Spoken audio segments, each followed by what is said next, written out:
ইফতারের আমরা দোয়ার কথা জানি ভাই, ইফতারের একটা কমন দোয়ার কথা আমরা জানি, আরেকটা দোয়া আছে আনকমন যেটা আমরা জানি না। দুইটা দোয়া আমি বলছি। এক নম্বর হলো ইফতারের দোয়া যেটা কমন আমরা জানি, সেটা হলো আল্লাহুম্মা লাকা সুমতু ওয়া আলা রিজকিকা আফতারতু। এই দোয়ার অর্থ হলো, হে আল্লাহ, আপনার জন্য আমি সিয়াম সাধনা করেছি, রোজা রেখেছি, আর আপনার উদ্দেশ্যেই আমি ইফতার করেছি, অর্থাৎ আপনার নির্দেশের পালনার্থে আমি ইফতার করেছি।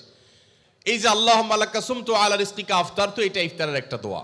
আরেকটা দোয়া হলো যাহাবা যামা ওয়াবতাল্লাতিল উরুক ওয়া সাবাতাল আজরু ইনশাআল্লাহ। অনেকে এটা জানেন মাশাআল্লাহ। যাহাবা যামা ওয়াবতাল্লাতিল উরুক, আমার শিরা উপশিরাগুলো সব সিক্ত হয়ে গেছে। ওয়া সাবাতাল আজরু ইনশাআল্লাহ, এবং আল্লাহ চাহেন তো এই রোজার বিনিময় আমার জন্য অবধারিত হয়ে গেছে। এই যে দোয়া ইফতারের, এটা কি ইফতারের আগে করবেন না মাঝখানে করবেন না শেষে করবেন? কি বলেন, ইফতারের আগে না শেষে? যারা যারা আগের পক্ষে তারা হাত তোলেন। মাশাআল্লাহ, বহু লোক। ভাইরা আমার, এই দোয়া ইফতারের পরে করবেন, আগে না। অনেকেই এই ভুলটা জানেন, অনেকে মনে করেন যে আগেই করতে হয়, আগে না। ইফতারের দোয়া কখন করবেন? ইফতারের শব্দের অর্থের দিকে খেয়াল করলে তো দেখতে পারেন পিপাসা দূর হয়ে গেছে, শিরা উপশিরা সিক্ত হয়ে গেছে। এটা কি ইফতারের আগে হয় না পরে হয়? তাহলে আল্লাহুম্মা লাকা সুমতু ওয়া আলা রিজকিকা আফতারতু, আল্লাহ তোমার জন্য রোজা রাখলাম, তোমার রিজিক দিয়ে ইফতার করলাম, এটা কি আগে না পরে? পরে। অতএব এটা ইফতারের পর। তাহলে ইফতারের শুরুতে কি পড়বেন? বিসমিল্লাহ। বিসমিল্লাহ বলে যে কোনো খাবার খান, ইফতারও খাবেন। ইফতার খেয়ে ফেলছেন, 2-4 লোকমা খেয়েছেন, একটু পানি খেজুর খেয়েছেন, তারপরে দোয়া পড়তে পারেন। আর চাইলে একদম শেষ করেও পড়তে পারেন। আর এটা নিজের ভাষায় পড়লে হয়ে যাবে, কিন্তু সুন্নাত হবে, বেশি উত্তম হবে নবীজির ভাষায় পড়তে পারলে, সরাসরি আরবি টেক্সটটা পড়তে পারলে। আল্লাহ আমাদেরকে তৌফিক দান করুন। রোজার নিয়ত কোনটি বা কিভাবে করব? নিয়ত পড়া কি রোজা রাখার জন্য জরুরি? নিয়ত তো সমস্ত ইবাদতের জন্য জরুরি, কিন্তু নিয়ত করা জরুরি, নিয়ত বলা জরুরি না। নিয়ত করা এক জিনিস আর নিয়ত বলা আরেক জিনিস। মুখে নিয়ত বলে আর অন্তরে নিয়ত করে, অন্তরে নিয়ত করে আর মুখে নিয়ত বলে। ইবাদতের মধ্যে নিয়ত করা ফরজ। রোজার জন্য নিয়ত ফরজ, নামাজের জন্য নিয়ত ফরজ, কিন্তু নিয়ত বলাটা ফরজ বা সুন্নত কোনোটাই না। আমরা যে রোজার নিয়ত শুনছি, নাওয়াইতু আন আসুমা গাদান, আছে না? বিভিন্ন আপনার ক্যালেন্ডারেও লেখা থাকে, ভিত্তিহীন। নবী করিম সাল্লাল্লাহু আলাইহি সাল্লামের কোন জয়ীফ জাল হাদিসেও এরকম রোজার কোন নিয়তের কথা কোথাও বর্ণিত হয় নাই। ইসলামের নামে নকল আমল করলে সওয়াব হবে না গুনাহ হবে? খবরদার। এই জন্য আমরা মেহেরবানি করে, আমি কি জন্য ভোর রাতে উঠছি? সারি খেতে উঠছি। সারি খেতে উঠছি মানে কালকে রোজা রাখবো, এটাই তো আমার নিয়ত। মনের ইচ্ছা আছে, ইন্টেনশন আছে, এটাই নিয়ত। মুখে আলাদা নিয়তের উচ্চারণ দরকার নাই।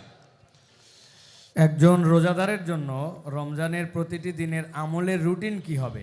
কিভাবে সে তার রোজা কাটাবে?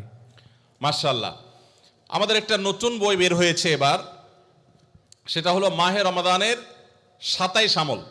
এই যে বইটা একটা হাতের সামনেও আছে, মাশাআল্লাহ। এটা মূলত আমাদের একটা বক্তব্যের নির্যাস। এর আগে সোনাইমুড়িতে একটা বক্তব্যে আমরা মাহে রমজানের উপরে একটা গবেষণা করে 27টা আমল কোরআনের আলোকে বের করেছি, সেটা উপস্থাপন করেছি, পরে এটাকে বই আকারে আনা হয়েছে। এখানে রমজানে আপনি কি কি করবেন তার সবগুলোর তালিকা দেওয়া আছে। অতএব এটার আলোকে আপনি আমল করতে পারেন। চাইলে ভিডিও বক্তব্যটা শুনে নিতে পারেন। একবারে সকাল থেকে রাত পর্যন্ত একটা সুনির্দিষ্ট রুটিনের মধ্য দিয়ে কাটাবেন। আর কিচ্ছু করতে পারেন না পারেন, শুধু একটা কথা বলে যাই, রমজান মাসে ফরজ রোজা রেখে অন্তত কোনো প্রকার হারাম কাজ, গুনাহের কাজ করবেন না। বাস এটুকু যদি করতে পারেন, ইনশাল্লাহ আপনার রমজান সাকসেস। চেষ্টা করা যাবে না ইনশাল্লাহ? একটা কাজ যদি করতে পারেন, আপনার রমজান ইনশাল্লাহ সফল। সেটা হলো ফরজ রোজা রাখলেন, 5 ওয়াক্ত নামাজ তো ফরজ পড়বেনই, ফরজ কাজগুলো করলেন, আর গুনাহ থেকে বেঁচে থাকলেন। কোনো হারাম কাজ করলেন না, ঝগড়াঝাটি করলেন না, মিথ্যা বললেন না, চগলখড়ি করলেন না, গীবত করলেন না, কাউকে ঠকাইলেন না, 2 নম্বর কাজ করলেন না। এই গুনাহমুক্ত যদি রমজান কাটাইতে পারেন, আপনার রমজান সাধনার সার্থক ইনশাআল্লাহ। আল্লাহ তৌফিক দান করুন। রমাদানে কখন দোয়া করলে দোয়া কবুল হয়? রমাদানে কি দোয়া কবুলের আলাদা কোনো সময় আছে কিনা? রমাদানে কখন দোয়া করলে দোয়া কবুল হয় ভাইরা? নবী সাল্লাল্লাহু আলাইহি সাল্লাম বলেছেন, সালাসুন লা তুরাদ্দু দাওয়াতুহুম, 3 ব্যক্তির দোয়া ফেরত দেওয়া হয় না। এর ভিতরে এক ব্যক্তি হলেন ওই ব্যক্তি যেই ব্যক্তিকে আল্লাহ তাআলা রোজা রাখার তৌফিক দিয়েছেন, as-সাইমু হাত্তা ইফতির, ইফতার রাখ পর্যন্ত রোজাদারের দোয়া কবুল হয়। কিন্তু স্পেশালি ইফতারের আগের টাইমটা দোয়া কবুল হয়, যে টাইমে আমরা ছোলা মুড়ি মিশানোতে ব্যস্ত থাকি, ওই টাইমটাতে দোয়া কবুল হয়। এই জন্য ছোলা মুড়ি যা মেশানো দরকার আগে মিশায়া সূর্য ডুবার আগে 10-15টা মিনিট মনোযোগ দিয়ে দোয়া করবেন ইনশাআল্লাহ। রমাদানে কিভাবে আল্লাহর কাছ থেকে ক্ষমা পাবো? গুনাহ মাফের সবচেয়ে বড় মাধ্যম কি? কিভাবে ক্ষমা চাইলে সব মাফ হয়? মেহেরবানি করে জানাবেন। ভাইরা আমার, ক্ষমা চাওয়ার জন্য আল্লাহর কাছে অনুতপ্ত হতে হবে যে আল্লাহ যত গুনাহ করেছি আপনি মাফ করে দেন। তওবা করতে হবে, লজ্জিত হতে হবে, অনুতপ্ত হইতে হবে। এরপরে কায়মনোবাক্যে অন্তর অন্তঃস্থল থেকে আল্লাহর কাছে দোয়া করতে হবে মাফ পাওয়ার জন্য। এবং বিশেষ করে সাহারির সময়, ভোর রাত, দোয়া কবুলের সময়গুলো বেশি বেশি করে দোয়া করে ক্ষমা চাইতে হবে, ক্ষমা নিতে হবে। ইফতারের আগ মুহূর্তটা এটা দোয়া কবুলের সময়, অতএব সেই মুহূর্তটা বিশেষভাবে দোয়া কবুল করতে হবে। দোয়া কবুলের যে শর্তগুলো আছে, হালাল উপার্জন, কায়মনোবাক্যে দোয়া করা, মনোযোগের সাথে দোয়া করা, চোখের পানি ফেলে দোয়া করা, সেগুলো করলে আশা করা যে আল্লাহ তাআলা ক্ষমার দোয়াও কবুল করবেন।